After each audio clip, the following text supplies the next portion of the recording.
Hi, my name is Greg Pryor, and I have had the privilege and pleasure of serving as a senior member of Workday's People and Purpose team for more than 6 years.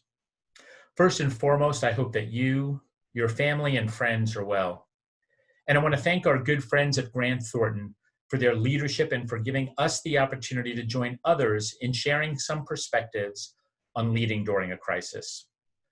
I am personally so grateful that throughout my nearly 30-year career, a big part of my responsibility has been studying leaders and enabling positive leadership practices. Many years ago, I had the opportunity to spend time with Brian Perkins, who was at the center of perhaps one of the most famous crisis case studies in business. In 1982, Brian served as the product director on the Tylenol brand when 7 people in Chicago died from taking Tylenol that had been tampered with.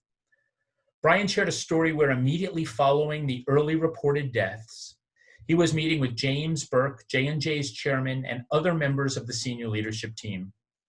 During the discussion on actions to be taken, Burke turned to the small group and asked, "What does the J&J credo, the name for Johnson & Johnson's values, tell us to do?" And then he immediately instructed the team to pull the product off the shelves.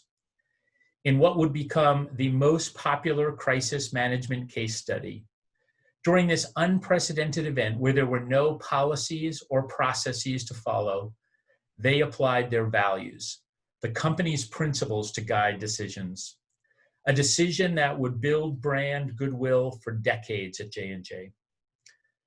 I was recently reminded of this story in the early days of the current global health crisis, when I was speaking with my very good friend and colleague, Ina Landman, who is leading our people response.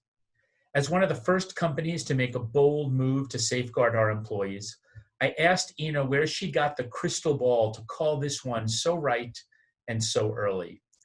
And she responded, "Actually, it was easy.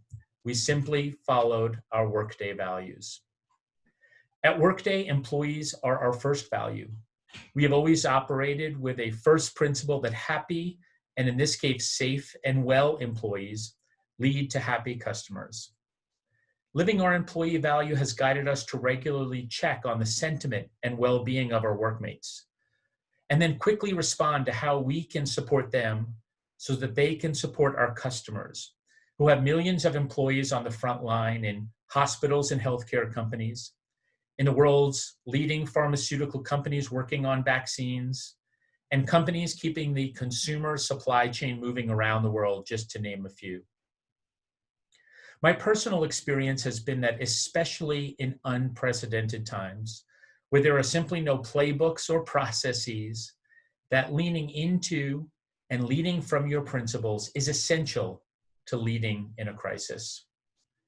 Thanks again to our good friends at Grant Thornton for pulling these ideas together and for helping us all lead in these extraordinary times. Thanks for listening, and stay well.